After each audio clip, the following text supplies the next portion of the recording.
So it's island tour day here in Aruba, and this is officially our third full day on the island.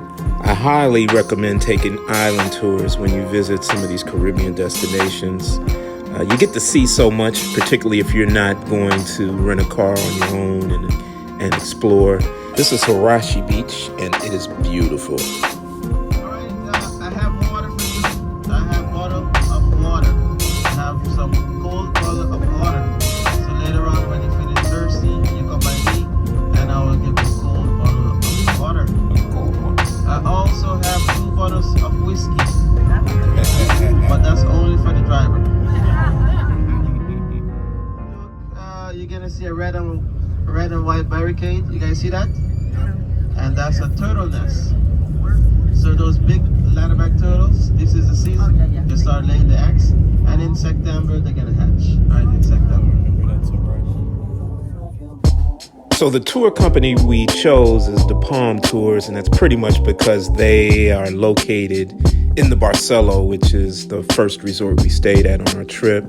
This is the first stop, which is the California Lighthouse. So the Lighthouse derives its name from the British steamship, the SS California, which sank nearby in 1891, not the state of California, despite popular belief.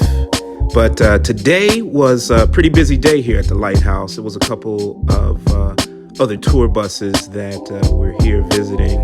It's probably safe to assume that there were a couple of cruise ships docked in Aruba on this particular day. But there's a lot to see and do here. There is a sit-down restaurant, and the views are just phenomenal. This is the side of the restaurant right here, and you can see that water is just gorgeous. Oh my God.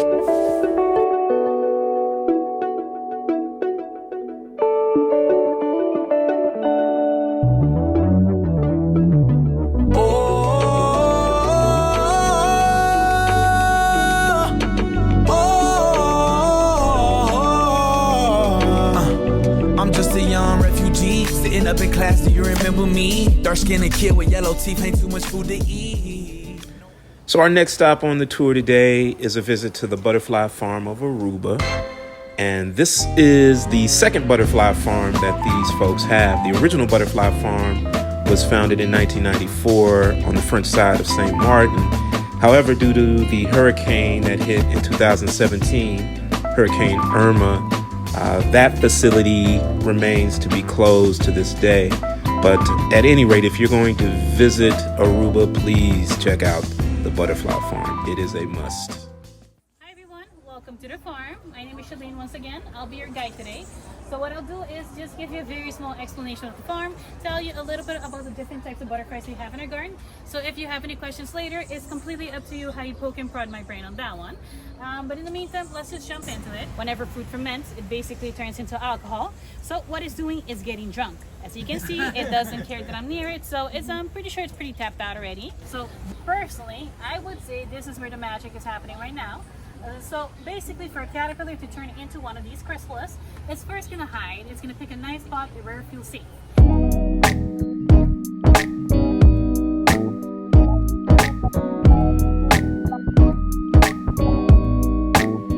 I take things personally whenever you're around.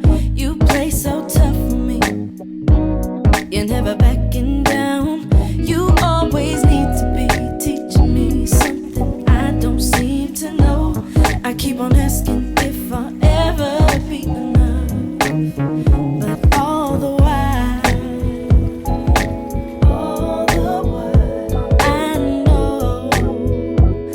know.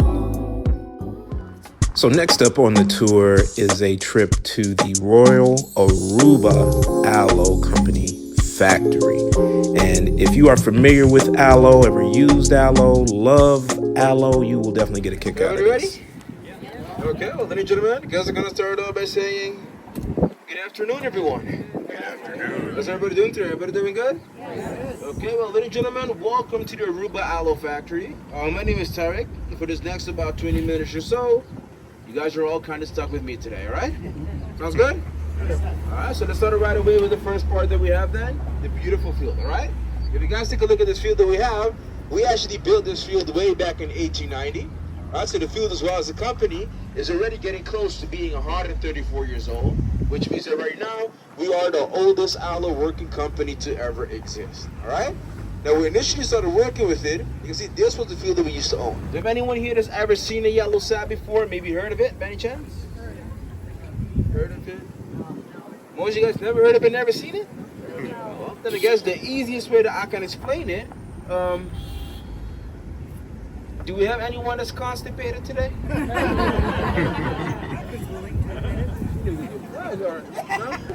And when it comes to constipation on Aruba, this is how we get rid of it, and it's very easy as well. The first thing you need to do is always make sure you have a decent sized aloe vera plant, and that we're just gonna cut one of the leaves that it has. Okay, so we're gonna cut this one over here. Okay, so we just cut it at the bottom. We go right over here. You can see this is the yellow sap that I'm talking about right now, right? There we go. Everybody see the yellow sap? Okay, now does everybody here knows what a laxative is? Everybody knows what a laxative does to you, right? That yellow sap over there, so strong of a natural laxative. Drink around 4 or 5 drops of it. Enjoy the rest of your tour. It's all right. So now would anyone like a small sample of it, see if it actually works?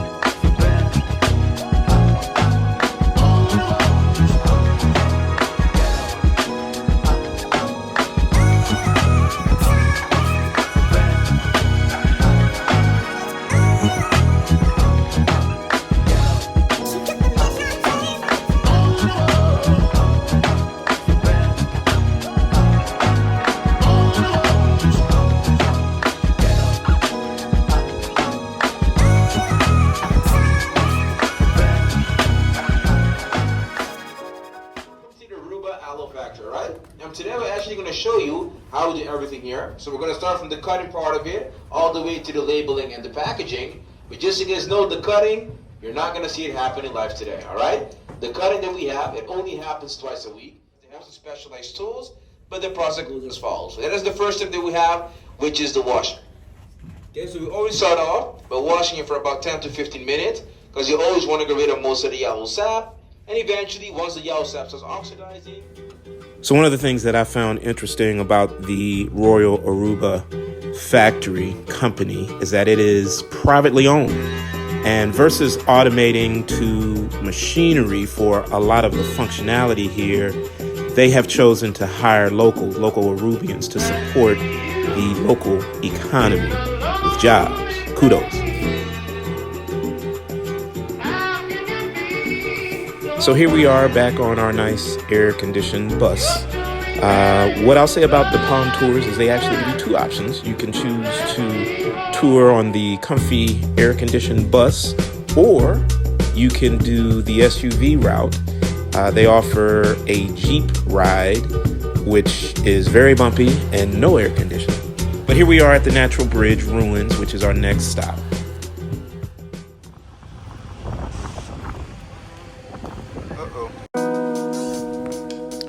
So now we're in Aruba National Park, and this right here is a natural bridge, but this is the baby natural bridge. The original natural bridge, which was way bigger, collapsed in September of 2005. But the ruins are still here, and this is a enter at your own risk kind of tour at this point. As you can see, it's very rocky terrain, but it is simply beautiful. There are even 4-wheelers that you can rent to explore on your own. And of course, there's a restaurant and a gift shop on property. Actually, this is where we tried the local dish, the pastachi. Hey, what's happening? So we finally reached the last stop on our tour, which is the Cabari rock formations. Cabari is an Indian name of Iraq origin, And this is a prehistoric site. There are still evidence of prehistoric rock drawings on some of these rocks. However, we did not find them. But as you can see, this was one heck of a climb, and I'm really impressed with my wife. Again, at this point, I thought she was going to turn around and say, nah, let's go back. But she trekked on. This is definitely a site worth seeing, and I would definitely recommend a good pair of sneakers or shoes with good grip. Obviously, mountain climbing shoes would be excellent, but who's going to bring that to Aruba? But at any rate, this view is spectacular, and as you'll see, you can see the entire island from up here.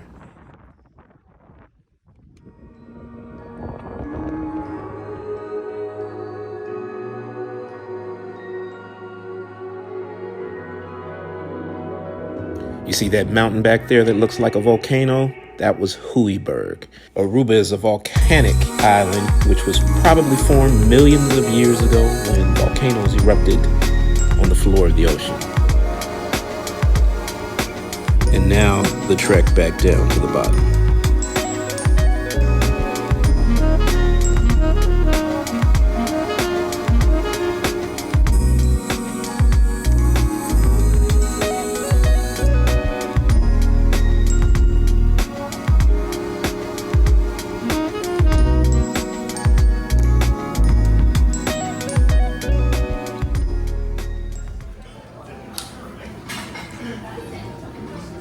So later that evening, we had reservations at Aloe, which is the Italian restaurant on the property of the Barcelo. Wifey tried the lamb chops. I had salmon myself. And this is the view of the balcony overlooking the pool at the Barcelo. And it was a gorgeous night, I'll tell you that. The meal was excellent, probably my second favorite restaurant on property. Now it's time for a nightcap at the buffet, and that's the dessert buffet.